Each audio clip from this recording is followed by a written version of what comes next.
Gupta sir, మీ బాంచన్ sir అని అంత భయాలు ఉన్నాం. మేము వాళ్ళమే కాదమ్మా. ఇక్కడ మేము ఒకటే చెప్తా ఉన్నా, రాజశేఖర రెడ్డి గారు, వైఎస్ రాజశేఖర రెడ్డి గారు బతికున్నప్పుడు ఆ రోజు మీ గొంతులు ఏమైనాయి? ఆ రోజున మీ అందరి గొంతు తెరిచారా మీరు? ఆ రోజున తెలంగాణ గురించి వీళ్ళు మాట్లాడుతూ ఉంటే ఒకటే చెప్తా ఉన్నా, యువరాజ్యం పెట్టిన తర్వాత మొట్టమొదటిసారి నా మీద కేసు పెట్టి పోలీస్ స్టేషన్లో కూర్చోబెట్టింది తెలంగాణ భీమరావు బాడా కోసం.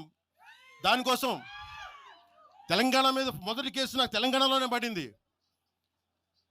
కూర్చోబెట్టి మీరు అందరూ కూర్చోబెట్టి ఆ రోజు ఒక్కళ్ళు ఏమయ్యారు? ఈరోజు మీరు బెదిరిస్తూ ఉన్నారు, బయటకు వస్తే దాడులు చేస్తారు. మాకు దాడులు కొత్త అనుకున్నారా? మాకు మీరు మహబూబ్ నగర్లో మన కాంగ్రెస్ నాయకులు కూలిస్తే స్టేజే కూల్చేశారు మీరు. మా కార్లు అడ్డం పెట్టి మా మీద దాడులు చేయడం, ఇవన్నీ తట్టుకొని ఇచ్చాం మేము. ఖమ్మంలో మీరు దాడులు చేశారు ఆ టైంలో, అప్పుడున్న కాంగ్రెస్ ప్రభుత్వం. ఈరోజు మాకు కొత్త అనుకుంటున్నారా ఇవన్నీ? మీరు చేసే ఈ తాటాకు చప్పుళ్ళకి బెదిరేది కాదు జనసేన, గుర్తుపెట్టుకోండి. ఏదైనా మాట్లాడితే తెలంగాణ ప్రభుత్వం అధినేతలు కూడా చెప్తా ఉన్నాను, మీ ఇళ్లలోకి వచ్చి దూరిపోయి ప్రైవేట్ ఆస్తుల్లోకి వచ్చి నిజంగా ఒక తప్పు జరిగే ఉంటే, నేను ఈరోజు మళ్ళీ చెప్తున్నాను, రీఐటరేటింగ్, యు సీజ్ ద ప్రాపర్టీ. సంతోషంగా చెప్తున్నా. అక్కడ ఉన్నది నాకు గోశాల ఉంది. అక్కడ ఒక 60-70 గోవులు ఉంటాయి. అక్కడ వాటి గడ్డి కోసం ఉంటుంది. మీరు తెలంగాణ ప్రభుత్వానికి చెప్తున్నాను, ప్రైవేట్ స్థలాల్లోకి వస్తే it is a criminal trespass, criminal defamation, mischief with malified intention, propagating misinformation for causing unrest and regional differences. ఇన్ని కేసులు అట్రాక్ట్ అవుతాయి. ఇవన్నీ మీరు ఒక్కసారి కూర్చొని మీరు మమ్మల్ని భయపెట్టాలని చూస్తే వాటికి భయపడే వాళ్ళం కాదు నేను. మీరు ప్రతి చోట మీరు రీజనల్గా ప్రతిసారి పట్టుకొస్తే ఇక్కడున్న జర్నలిస్టులో కానీ IAS IPSలో కానీ అన్ని జాతులు ఉన్నాయి, అన్ని కులాలు ఉన్నాయి. ఒక్క ప్రాంతానికి చెందిన వాళ్ళు లేరు ఈ భారతదేశంలో. నిజంగా కూర్చోబెట్టి తెలంగాణకు ద్రోహం చేస్తే మొట్టమొదటి గొంతు లేపే జనసేన లేకపోతే. ఆ రోజు మీరు అందరూ మర్చిపోయారేమో, మేము లేపా గొంతులు.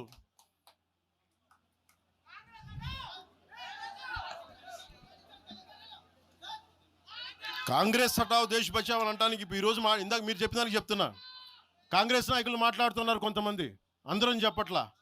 కొంతమంది నాయకులు కూర్చొని మాట్లాడుతూ ఉన్నారు, నువ్వు ఎలా తిరుగుతావు, రోడ్ల మీద చూస్తాం, నాలుకలకు వస్తాం, నాలుకలు చీరుస్తామంటే రండయ్య బాబు మీకు నాలుకలు తీసి చూపిస్తాం మీకు కోసుకొని. అలా కాదు, మీరు ఒకప్పుడు ఇలా మాట్లాడిన నాయకులందరూ రాజశేఖర రెడ్డి గారు తెలంగాణకి విభజనకి నేను వ్యతిరేకం నేను అన్న చెప్పిన వ్యక్తికి పక్కన ఉన్న కొమ్ము కాసిన వాళ్ళు వీళ్ళందరూ మాట్లాడతారు. నిజంగా నాకు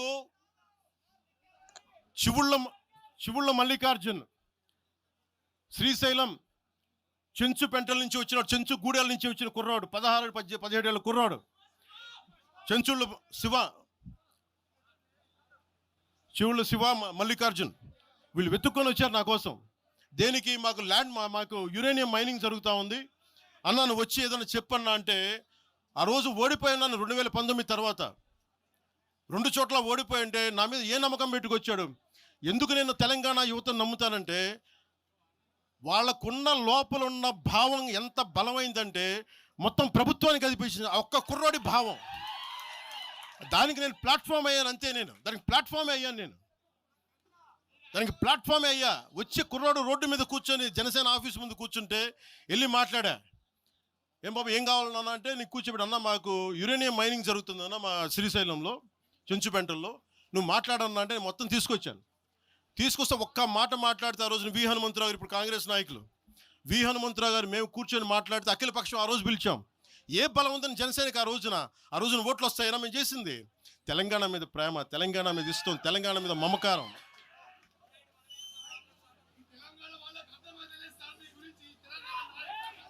తెలంగాణ ప్రజలు వేరు, తెలంగాణలోని కొద్దిమంది. నేను కేసీఆర్ గారు భారత రాష్ట్ర సమితి పెట్టి ఆంధ్రాలో పార్టీ పెట్టినప్పుడు స్వాగతించిన వాడిని నేను.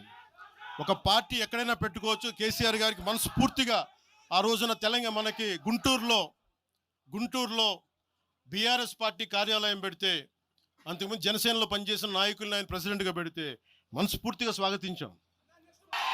సమస్యల మీద తిప్పి కొడితే ఎంత, 4 కోట్ల జనాభా ఉన్న, దాదాపు 4 కోట్ల జనాభా ఉన్న తెలంగాణలో జనసేన తిప్పి కొడితే 1,00,000 మంది పైన కూడా లేరు.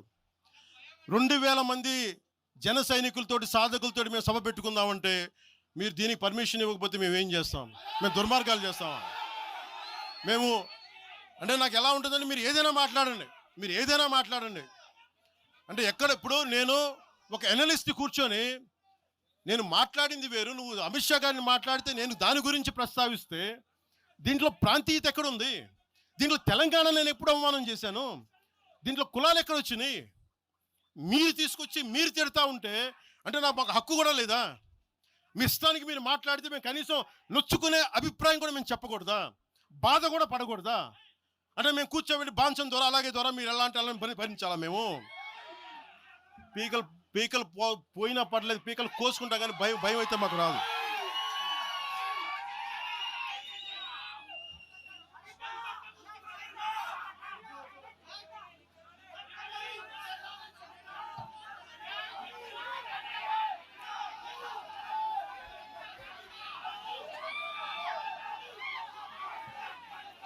నేను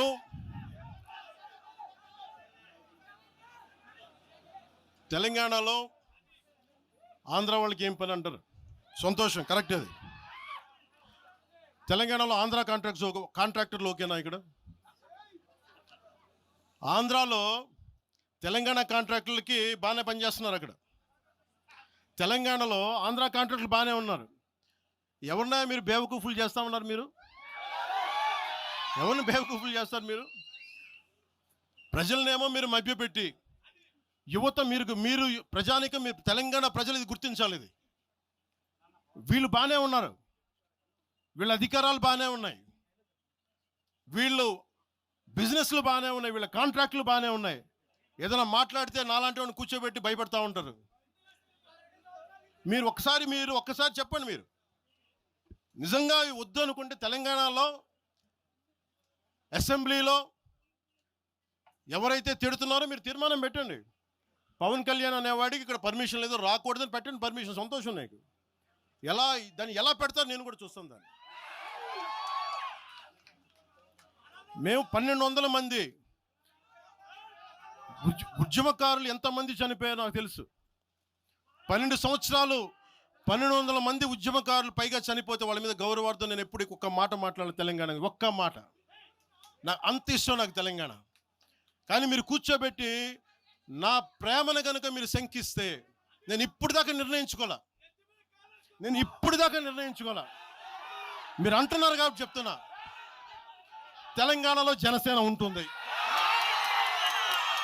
మేము పోటీ చేస్తాం. నేను ఇప్పుడు దాకా ఎప్పుడు అవసరమైతే తెలంగాణలో తిరుగుతాం. నేనే తిరుగుతా, మేమే తిరుగుతాం. ప్రతి సమస్య మీద మాట్లాడతాం, ప్రతి అన్యాయాన్ని ఎదుర్కొంటాం. ఏం మాట్లాడతారు మీరు? ఇది తెలంగాణ భారతదేశంలో అంతర్భాగం, మర్చిపోకండి. తెలంగాణ నా దేశం, మన భారతదేశంలో అంతర్భాగం తెలంగాణ. మీరు కూర్చోబెట్టి బెదిరించి రాకూడదు ఏంటో అవన్నీ భరిస్తాం. చాలా దశాబ్దం పైగా భరించాం. దీనికి చర్మాంకం పలుకుతాం మేము.